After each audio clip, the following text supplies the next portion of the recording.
Les analyses et les commentaires à ma droite, Laurent Roland Toninkès, bonjour. Boris Agua, bonjour.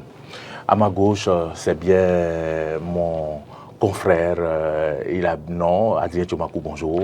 Bonjour Maurice Labgoua, bonjour à toutes et à tous, bonjour. Sans transition, nous allons donc parler de cette sortie de la présidente de l'Union des professionnels des médias. C'était hier, elle a donné de la voix. Je veux ma carte de presse maintenant. C'est un mouvement qui est désormais lancé. Et donc Zakiat Latunji, au cours de cette conférence de presse, a donc exigé que les journalistes puissent avoir leur carte de presse. Journalistes sans papier, c'est dangereux, Laurent Roland Toninkès. C'est dangereux. Déjà que la carte de presse en question ne nous rendait pas pour autant service. Quelque peu, à bien des égards, oui, on pourrait s'en servir pour justifier son titre de journaliste au 229. On nous a dit que la carte de presse pourrait nous accorder des privilèges, mais depuis la nuit des temps, cette carte de presse n'a accordé de privilèges à qui que ce soit. Le seul privilège que vous aviez peut-être avec la carte de presse, c'est que le jour où on vous interpelle, le procureur, le juge vous demande si vous êtes journaliste, de pouvoir montrer la preuve que vous êtes journaliste. Et cette carte de presse confirme que vous êtes journaliste et les sanctions peut-être peuvent ne pas être lourdes, bien évidemment. Mais en dehors de ça, pas autre chose. Et même déjà, tout au moins ce privilège qu'on pouvait avoir à partir de cette carte de presse, aujourd'hui, il se fait que les gens déposent les dossiers depuis. Les cartes ne sont pas sorties. D'ailleurs, moi, j'ai toujours... Non, il y a une liste qui est sortie et on connaît la liste de ceux qui ont droit à la carte de presse. On connaît la liste de ceux qui ont droit à la carte de presse. Depuis quand est-ce que la liste est sortie? Mais ils n'ont pas eu la carte de presse. Justement. Voilà, donc ce n'est pas une liste qui fait office de carte de presse. La carte de presse, c'est un bien matériel que vous donnez à quelqu'un, à un détenteur. Non, comme vous avez dit qu'on a déposé les dossiers, je suis en train de rappeler que cette étape-là je suis d'accord, on a déposé les dossiers.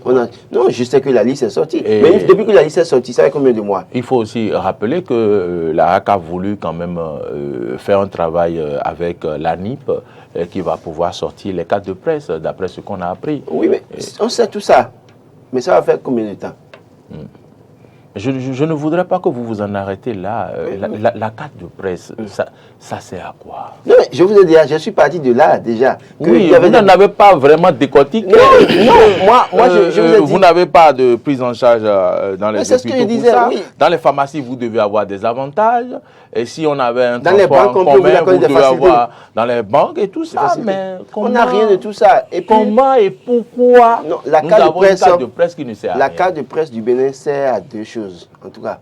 Les deux choses essentielles, c'est qu'à la veille des élections, on lance l'enregistrement des journalistes pour avoir la carte de presse, pour voter pour les potentiels candidats qui iront à la RAC, nous représenter, qui une fois à la RAC... Première utilité. Deuxième utilité. Deuxième utilité, c'est que quand on vous arrête, au moins le juge vous demande, vous êtes journaliste. Quand on vous interpelle. On vous interpelle et vous sortez la carte pour dire oui, je suis journaliste.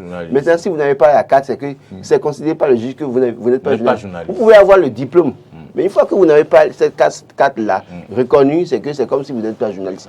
Sinon, qu'en réalité, ça servait à quoi déjà? Donc je crois que dans la lutte, dans la droite ligne des choses, oui, il faut revendiquer les cartes pour les journalistes aujourd'hui. Les gens ont déposé les cartes, ont payé même des quittances, bien évidemment. Il faut sortir la carte quand même, tout au moins. Et puis après, on va faire le débat de l'utilité. Mais tout au moins, qu'on sorte les cartes. Parce que nous sommes dans une période sensible où peu ou prou des gens peuvent avoir des situations difficiles devant la justice, même si, puisque pour des opinions, on peut arrêter quelqu'un du jour au lendemain. Et il va falloir tout au moins que cette carte-là puisse prouver que la personne est journaliste, tout au moins. Et puis après ça, on fera le débat pour dire, mais les facilités, où en sommes-nous? On a parlé de mutuelle de santé, on a parlé de ces choses. Et aujourd'hui, où en sommes-nous? Autant de choses sur lesquelles je pense qu'il faut se pencher. Mais je pense que le plus urgent, du côté de la RAC, ou du côté de la NIP, qu'ils s'entendent pour nous sortir les cartes de presse pour les journalistes. Parce qu'on ne peut pas déposer des dossiers, ça fait plus d'1 an, et personne n'en parle. Adrien Tchomakou, lorsqu'un journaliste est donc accusé pour diffamation ou quoi, se présente devant le juge, faudrait-il que le juge appelle le président de la RAC désormais pour savoir si l'auteur ou l'accusé est un journaliste? Est-ce qu'on va continuer les choses ainsi? Que souhaiteriez-vous, vous en tant que responsable à l'ODEM, que souhaiteriez-vous pour cette profession au Bénin? Merci beaucoup. C'est vrai que je suis le porte-parole de l'ODEM, je suis rapporteur et porte-parole, mais ici, je n'interviens pas en tant que responsable de l'ODEM. Ce n'est pas ce que j'ai dit. Non, ça c'est juste j'ai voulu que les téléspectateurs sachent que c'est une autorité que nous avons sur le plateau et que ce n'est pas n'importe qui. Merci beaucoup, merci. Merci pour la compilation. Donc, en fait, je voudrais vous rappeler, vous savez, quand notre confrère Casimir Pédior avait été interpellé, gardé à vue au commissariat, présenté par la suite au procureur, à un moment donné, le procureur a dû faire référence au SG d'alors de l'UPMB, je parle de Franck Otimen. Il a appelé et lui, il a certifié, il a témoigné que effectivement, Casimir Pédior est journaliste. Il avait sa carte de presse qui n'est plus en cours de validité. D'accord. Donc, c'est pour dire quoi? C'est pour dire le problème est très profond. Les journalistes doivent avoir leur carte de presse. C'est inadmissible. Et ça se passe depuis des années. Ce n'est pas il y a un an que nous n'avons plus nos cartes de presse en cours de validité que le problème se pose. C'est que voici un cas où ça fait bientôt 4 ans que Casimir Pédior a vécu ça. On a vu le cas de Vigile Avancé, aussi gardé à la brigade criminelle comme un gangster, présenté par la suite au procureur de la Criette, M. Mario, qui a réclamé ce qui prouve effectivement qu'il est journaliste. Et la seule chose qu'il pouvait témoigner, c'était la carte de presse. La carte de presse, il l'avait obtenue, mais ce n'est plus en cours de validité depuis plus d'1 an. Et c'est peut-être, ils ont des expressions, les magistrats, on dit, on parle d'intime conviction. Peut-être que c'est ça, du procureur de la République, que le magistrat a dû le mettre sous convocation. Donc, nous devons avoir le cas de presse. Les cas de presse... Et moi, je ne veux pas que les cas de presse nous servent dans ces conditions-là. Les cas de presse... Qu'elles nous servent dans de conditions plus reluisantes. Dans de très bonnes conditions. Écoutez, en Côte d'Ivoire, tout près, à Abidjan, quand tu as la carte de presse, c'est assez d'avantages. C'est vrai que Boni Yahi, en son temps, avait pris un décret pour dire, et c'est clairement dit dedans, qu'un journaliste qui détient sa carte de presse doit bénéficier de certains avantages, comme l'Internet. On doit bénéficier gratuitement de l'Internet. Nous, journalistes, nous devons bénéficier gratuitement de, comment on appelle, le décodeur Canal Plus, là. Et c'était, le contrat était ficelé, fait surtout avec le pouvoir central et le PDG et cette structure.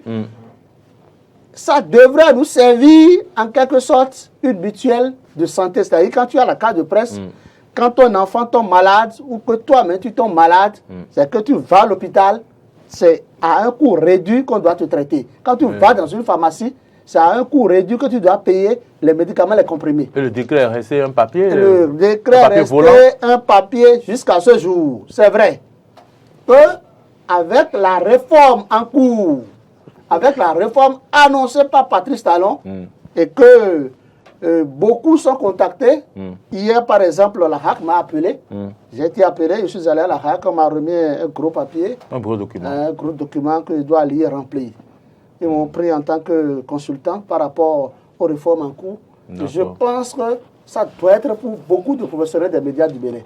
Parce que moi, j'ai trop donné de la voix, comme la présidente de l'UPMB est en train de le dire. Nous devons obtenir le cas de presse. Le cas de presse doit nous servir beaucoup de choses, mais ce n'est pas le cas au Bénin. Il faut pas attendre des élections pour lancer les cas de presse aussi. Oui, vous l'avez dit. En réalité, les cas de presse doivent être systématiquement renouvelés dès qu'elles viennent à expiration. Et vous savez quoi, ma carte de presse que j'ai eue et qui est venue à expiration, elle a été établie et est restée dans les tiroirs de la haute autorité pendant 2 ans.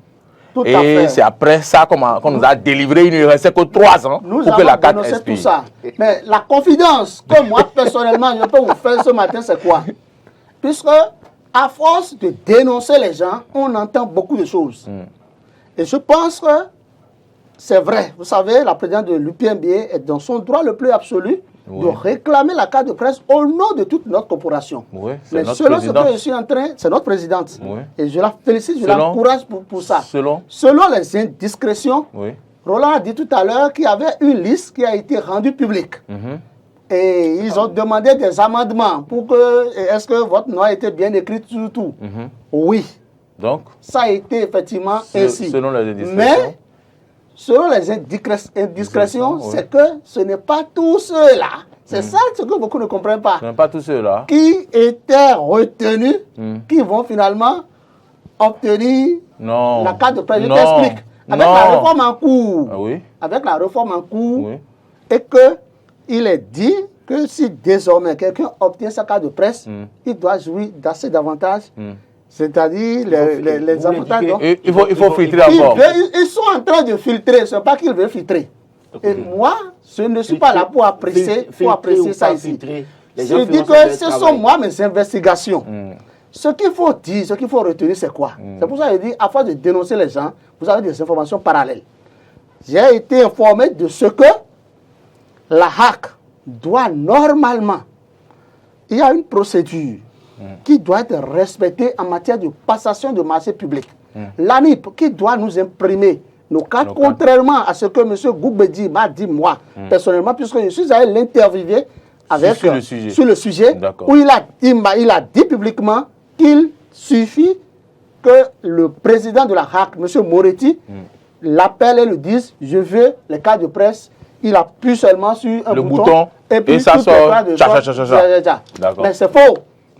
Les responsables c'est faux. Il a menti. Ah bon? Disons la vérité. On a dit c'est toute une étape, c'est toute une procédure. Est-ce que qu'on m'a dit de lui demander s'il peut, si on lui a déjà remis une clé USB avec les noms, les cartes déjà établies dessus. Et que c'est toute une procédure, il faut faire une passation de marché public en bonne et due forme entre les deux institutions. D'accord. Que ce n'est pas les quittances de 5 000 francs que nous payons qui font l'affaire. D'accord. Donc c'est toute une procédure. En plus de cela, ce qu'il faut comprendre, c'est quoi? C'est qu'avec les réformes en cours, je l'ai dit de façon subtile tout à l'heure, les détenteurs de la carte de presse seront tamisés. Oui, vous l'avez dit. Vous l'avez dit, hein, bon, cela ne nous fait pas peur. Je sais une chose. Tamisé ou pas, je suis très heureux. Vous allez exercer votre profession. Je suis heureux que ce soit Adrien Tchoubakou qui le dit. Rapporteur de l'ODEM. Non, je ne suis pas ici en tant que responsable de l'ODEM. Il a bien dit. Je le précise. Assistant éditorial du groupe de presse Fraternité. Qui aborde certaines questions, certains aspects de la question. Parce que moi, peut-être que si c'est moi qui disais ça, je suis sûr que les gens me chercheraient à m'avaler tout cru. Je suis heureux qu'il ait abordé ces aspects. Parce que ces aspects, on les connaît. Et je sais qu'en l'état tel que ça se fait, c'est que à un moment donné, si certains ne font pas attention, ils risquent de se retrouver un jour sans la carte parce que quand même ils remplissent les conditions. C'est une stratégie qui est en cours. Mais de toute façon, on ne va pas s'attarder là-dessus. Ce que je souhaite, c'est que tous ceux qui ont déposé le dossier là, si certains peuvent avoir la carte, donnez-leur la carte quand même. Et s'il y a d'autres que vous estimez qu'ils ne remplissent pas suffisamment les conditions pour avoir les cartes là, à vous de décider. En tout cas, je pense qu'il faut leur adresser un courrier. Les conditions qu'il faut remplir en plus pour avoir les cartes. On dit enfant, quand on va d'ondéa, et diazé misant ou anina ou imblona. S'il veut faire quelque chose de nous là, ils n'ont qu'à le faire de toute façon. Je vais finir. Ce que je veux ajouter, c'est quoi? Je pense sincèrement que ce n'est pas bien de toute façon. Il va falloir aller très vite pour que ceux qui ont déposé le dossier puissent avoir les cartes de presse. Et il ne faut plus attendre la veille des élections pour la RAC. Vous l'avez dit, Laurent. Il faut travailler à ce que chaque année, au moins, de nouvelles personnes qui souhaitent avoir les cartes là, que ces personnes puissent l'avoir. Laurent, donnez-moi votre appréciation globale de cette sortie effectuée par la présidente de l'UTD. Non, je crois que Zakiat Latoundi a osé. Elle a osé parce que ce n'est pas gagné d'avance qu'elle puisse prendre cette position-là, cette décision-là de dénoncer une situation et qui crée beaucoup de dommages aux journalistes, même si on n'a pas d'avantage. Tout au moins cette carte les protège les journalistes. Et on l'a vu prendre la parole sur certains sujets. On a peut-être parfois... Elle a du cran. Elle a du cran sur certains aspects. Elle a du cran. Même si parfois, on sent qu'elle a un peu de réserve, au moins elle ose à bien des égards. Et je crois qu'en tant que président de l'Union des professionnels des médias du Bénin, nous devons ensemble la soutenir. Pourquoi elle ne se retrouve pas seule? Parce que quand elle se retrouve seule, quand elle a lancé la mobilisation, combien sommes-nous allés là-bas pour la mobilisation? En réalité... On était mobilisés dans notre service. Non, ici, non, attention, justement. Et il s'agit de notre vie, il s'agit de notre... Donc, il faut qu'on abandonne le service. Écoutez, même s'il faut mettre tous les médias sous silence, sous 2 heures, 3 heures, pour aller dénoncer. Parce qu'en fait, c'est ça aussi qui fait le poids. Si tous les médias avaient envoyé tout au moins 2 journalistes, on avait envoyé au moins 2 journalistes par média. Je dis bien, regardez le nombre d'organes de presse au Bénin. Si on envoyait au moins 2 journalistes par média tout au moins, imaginez ce qu'on peut avoir là comme force. Oui, le mouvement, c'est je veux ma carte de presse maintenant. Oui, mais c'est pas là qu'on a démarré l'émission. Oui, mais déjà là, à ce niveau-là, le jour-là, ça va faire peur à ceux dont on parle maintenant. Et ça commence par là. Et après maintenant, les médias, parce qu'au-delà de tout, c'est ce que je dis, vous avez dit mouvement, j'exige ma carte de presse, d'accord. On va parler sur un plateau. Et s'ils veulent répondre, ils vont répondre. S'ils ne veulent pas répondre, ils ne répondront pas. Mais s'il y avait une mobilisation assez forte, ils pourraient commencer par se poser des questions. Ah, les journalistes commencent pas à se mettre ensemble. Attention. La mobilisation, faudrait-il aller faire un sitting devant la haute autorité? Pourquoi pas? Pourquoi pas? Nous sommes dans un pays de droit, pourquoi pas? Nous réclamons un droit quand même. Peut-être que c'est la prochaine étape. Oui, nous réclamons ce qu'il a dit. Malheureusement, il n'y a pas de ministère, il n'y a plus de ministère de la communication. Si on avait les bureaux du porte-parole du gouvernement quelque part, on allait faire sitting devant son bureau. Malheureusement, je pense quand même que l'UPMB doit avoir sa stratégie. Peut-être c'est la prochaine étape. Peut-être qu'on dévance les faits. Oui. Sortons avec nos casseroles. Allons faire sitting, tapons. Jouons. Oui. Pour finir. D'abord, féliciter Zakiat l'a tout dit pour son courage, sa détermination. Oui. Ça, elle a osé. Comme Laurent l'a dit tout à l'heure, c'est bien. Et quelle est la part de l'ODEM? Qu'est-ce que l'ODEM fait dans ce sens? Écoutez, j'en viens. Ce que je voudrais dire, c'est quoi? Oui. C'est que, premièrement, vous devez comprendre que aujourd'hui, l'ANIP a changé demain. L'ANIP a changé demain. Oui. C'est un Rwandais qui est là maintenant. Oui, il n'a pas changé de main. Vous comprenez ce que c'est un Rwandais, c'est un autre directeur qui est là. C'est un autre directeur général qui est là. Très compétent qui est là. On ne veut pas sa nationalité. On ne veut pas sa nationalité. Qui a diminué les frais de prestation de services de l'ANIP. Absolument. Donc, la réalité peut vite faire. Absolument. Donc, il peut beaucoup de choses, mais attendons d'abord qu'il prenne connaissance. Oui. Des dossiers existants. Mais il est là, ça fait déjà plus d'1 mois, non? Non, plus d'1 mois. Qu'est-ce que tu peux faire de vous à moi? Moi, disons, si on me nomme là, en une semaine, j'ai veillé, j'ai pris connaissance de tout. Il faut d'abord qu'il prenne langue avec son homologue de la HAC, Moretti, pour qu'il définisse comment les choses vont se passer, vont se dérouler. Donc vous voulez inviter les journalistes à la patience? C'est moi, je suis journaliste, tout comme vous, mais je nous invite tous à la patience. Vous êtes journaliste sapeur-pompier. Écoutez, ce que je dis, vous comprenez l'importance de ce que je dis. Patience jusqu'à quand? Écoutez. Bon, la patience jusqu'à quand? Parce que, écoutez, ce que je dis, c'est quoi? Jusqu'à quand? La HAC, c'est vrai, pendant plusieurs mois, la HAC a failli. Mais du moment où l'ANIP, qui doit l'aider à sortir les cartes, à changer de main, alors nous devons prendre conscience de ça. Et puis bon. Bon, je pense quand même connaissant. Si c'est l'ANIP qui bloque, alors, si c'est à cause de l'ANIP que ça ne sort pas, je n'ai pas dit non, je pense que ça fait partie la raison. Non, je pense. Nous sommes clairs, la HAC a interpellé. Reprendre quoi? Nous avons tous interpellé la HAC. Et les quittances qu'on avait payées avant. D'accord. Vous suggérez que la HAC même imprime les cartes de presse. Oui, pourquoi pas? Pourquoi pas? Pour cette fois-ci, le temps de négocier correctement et de ficeler les choses avec l'ANIP. Je suis d'accord avec vous, Laurent. Ce ne sera même pas exclu que l'ANIP nous demande de faire des compléments de dossier. Monsieur Adrien Tchoumakou. Tout est possible. Monsieur Adrien Tchoumakou, nos actes de naissance sont à l'ANIP. C'est l'ANIP qui nous a fait la carte d'identité. Il n'y a plus rien à compléter, monsieur Adrien Tchoumakou. Maintenant, pour finir, je pense que le président de la haute autorité audiovisuelle de la communication, connaissant la façon dont il fonctionne, je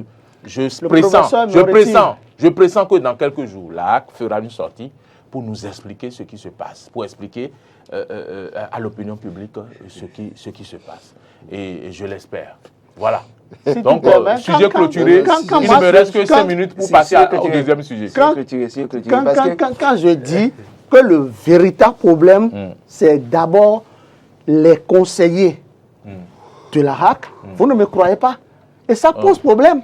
C'est pour ça, moi, je dis, on doit toiletter notre constitution pour que ce soit seulement les journalistes qui siègent à la HAC. On en parle vendredi. Donc, le toilettage de la constitution, pour moi, c'est irréversible. Adrien Tchouampou, même si vous envoyez des journalistes à 100% à la HAC. Les difficultés sont là, ils seront confrontés aux mêmes difficultés. Les journalistes ne sont pas de baguette de magie. Non, mon frère. S'ils veulent devenir caisse de résonance du gouvernement, ils vont retenir. Ils seront pires même que ceux qui sont là aujourd'hui, désignés par le gouvernement. C'est ce que vous pensez. Bon, en tout cas, l'être et le temps a une guerre. Donc, envoyez Tchouampou là-bas, vous verrez que les choses vont bouger. Moi, je vous fais pas confiance. Il est en train de faire campagne déjà. Oh, Adrien, vous êtes formidable. Là. Alors, Laurent Roland-Tonnikès, du côté de Djougou, ça fait un peu de bruit. On a vu les quotidiens comme le Matinal aujourd'hui écrire que le maire de Djougou a été finalement donc élu et tout. Mais il y a des conseillers, qui se sont réunis et qui ont donc fait une déclaration. Je ne sais pas si vous êtes au courant de cette déclaration, sinon on va la suivre rapidement pour permettre aux téléspectateurs d'être au parfum. Oui, Laurent Roland-Tonnikès. Je crois que j'ai suivi un peu l'actualité du côté du Djougou. D'abord, sur 32 conseillers, c'est 12 qui ont répondu à la convocation du préfet. Et le quorum n'étant pas atteint. Il faut rappeler que c'est la deuxième convocation. C'est la deuxième convocation. Normalement, les autres conseillers, en tout cas, Oméga, comment vous appelez je viens Oméga Sabouya, les protestataires estiment que le quorum n'est pas atteint et donc par conséquent on ne doit pas choisir le maire. Je précise que le maire, Yaya, est ancien directeur du programme alimentaire mondial au Bénin. C'est donc, PAM ça? Oui, PAM.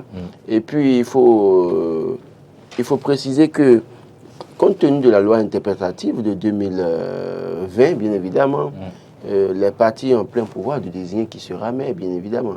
Et malheureusement, je crois que c'est ce qui a été fait à Djougou. Et c'est d'ailleurs pour ça que les gens ne sont pas d'accord. Et moi, j'insiste sur le fait, parce que ils sont 32 conseillers. Et l'une des raisons évoquées par les protestataires, c'est que les convocations pour choisir le maire, en tout cas, installer le maire, leur sont parvenus un samedi, jour non ouvrable, et que c'est d'ailleurs même après la fermeture des bureaux le vendredi que la convocation avait été envoyée et que ça n'avait pas été enregistré. En tout cas, c'est les éléments utilisés par les protestataires pour remettre en cause ce qui s'est passé le mardi 3 avril. Moi, je pense que jusqu'à quand nous allons continuer avec cet état de choses? D'abord, je dirais déjà, parce que la raison évoquée par les protestataires pour dire qu'ils ont reçu les convocations un jour non ouvrable samedi, pour moi, c'est un argument qui ne tient pas. Parce que si vous avez vraiment envie de le faire, vous le ferez. Et donc, ça, c'est venu samedi, même si c'est tard. Vous avez dimanche, lundi quand même pour vous préparer, tout au moins. Et là, ce n'est pas pour moi un argument qui tient. Mais toujours est-il que ce que je reproche du côté du parti politique qui a fait un passage en force, parce que, oui, la loi permet au parti de désigner, la loi interprétative ou de nommer. Et c'est ça, certainement, qui a fait que Yaya se retrouve être maire sur 32 personnes, 12 personnes présentes, et il a été installé. Mais ça pose un problème. Moi, je dis toujours une chose.